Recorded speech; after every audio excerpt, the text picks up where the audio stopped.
Salut à tous et bienvenue pour une nouvelle vidéo sur Liv. Les temps sont durs à Liverpool. On a connu mieux, mais on a aussi connu pire. Après la nouvelle défaite des Reds 4-1 face à Manchester City, la question que l'on se pose tous est la suivante. Pourquoi Liverpool n'y arrive plus? Alors on a pu voir Roy Keane, l'ancienne légende de Manchester United, sur le plateau de Sky Sports, dire que selon lui, Liverpool était un mauvais champion et que c'était surtout un problème d'attitude. Et si Liverpool bat de tristes records comme celui-ci, être le premier champion de l'histoire de la Premier League, à avoir 27 points de moins au même stade que la saison dernière, ou encore perdre 3 matchs de championnat consécutifs à domicile, une première depuis Chelsea en 1956. Moi j'aimerais qu'on se concentre sur d'autres choses. Personnellement je ne pense pas que ce soit un problème d'attitude. Quand on connaît Jürgen Klopp et sa philosophie, ça paraîtrait étonnant que les joueurs aient perdu en motivation. Alors je vous propose de regarder justement ce graphique qui a été diffusé sur la chaîne Sky Sports au Royaume-Uni, qui montre le pourcentage de minutes de Premier League jouées depuis la finale de Ligue des Champions 2018, perdue face au Real Madrid. Et on voit bien, grâce à ces statistiques, que des joueurs enchaînent depuis maintenant quasiment 3 ans tous les matchs de Premier League sans repos. Et on a l'exemple de nos latéraux avec tout d'abord Trent Alexander-Arnold qui a participé à 83% des minutes jouées en Premier League depuis 2018.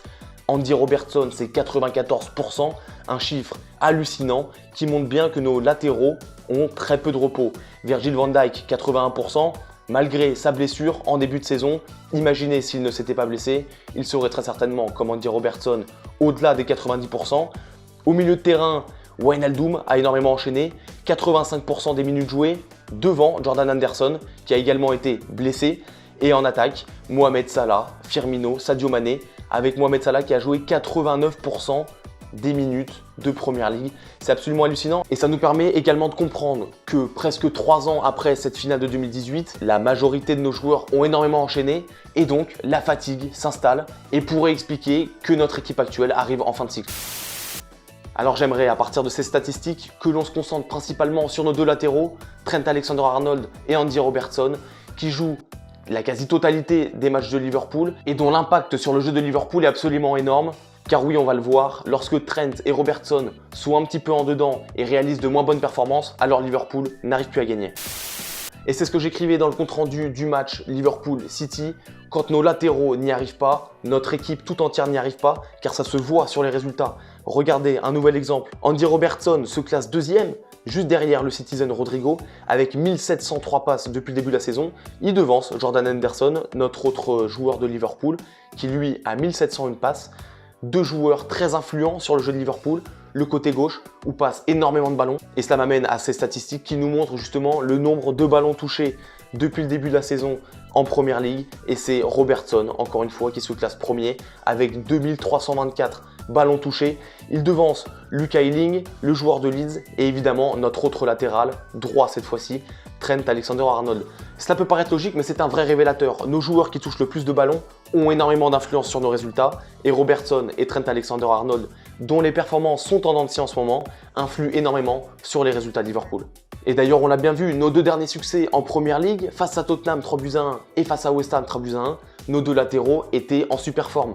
Trent Alexander-Arnold et Robertson, par qui énormément de ballons de passe, étaient sur un nuage. Et l'impact qu'ils ont apporté dans ces rencontres a été énorme. Et puis s'en est suivi le match contre Brighton et face à Manchester City, où Trent et Robertson étaient méconnaissables. Lorsque nos deux latéraux sont en baisse de régime, cela influe directement sur les résultats de Liverpool.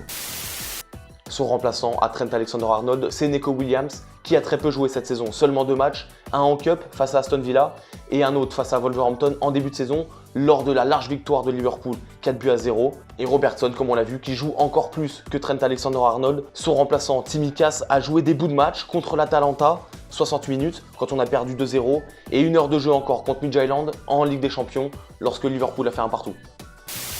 Et je vous invite maintenant à regarder cette autre statistique diffusée également par Sky Sports qui nous montre cette fois les joueurs de Premier League qui ont le plus joué, toutes compétitions confondues, depuis août 2018. Sur 11 joueurs, on retrouve 5 Reds. Mohamed Salah en tête avec 132 apparitions, égalité avec Sterling et Firmino, un autre joueur de Liverpool, qui devance également Andy Robertson avec 128 apparitions.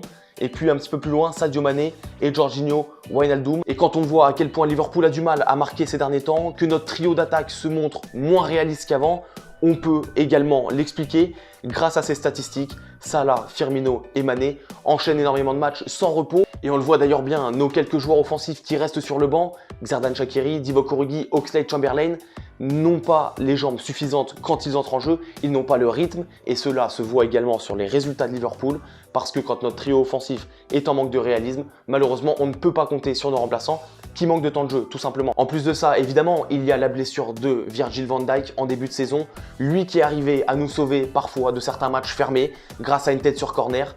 Il n'est désormais plus là, donc cela n'arrive plus et on se retrouve avec Henderson et Fabinho en défense centrale, deux joueurs milieu de terrain à l'origine, je le rappelle, qui arrivent à dépanner en défense centrale, mais dont les qualités principales ne se trouvent pas à ce poste-là. Alors Liverpool a été intelligent lors du dernier mercato en recrutant justement Kabak et Davies en défense centrale, on en parlait d'ailleurs dans la dernière vidéo, pour pallier aux blessures de Joe Gomez, de Virgil van Dijk et de Matip. Et lorsque ces recrues vont être titularisées par Jürgen Klopp, cela va permettre à Fabinho et Henderson de remonter au milieu de terrain, là où ils excellent. On ne peut donc que se réjouir de savoir qu'Henderson et Fabinho vont revenir au milieu de terrain, laissant place derrière à des vrais défenseurs centraux dont c'est le métier.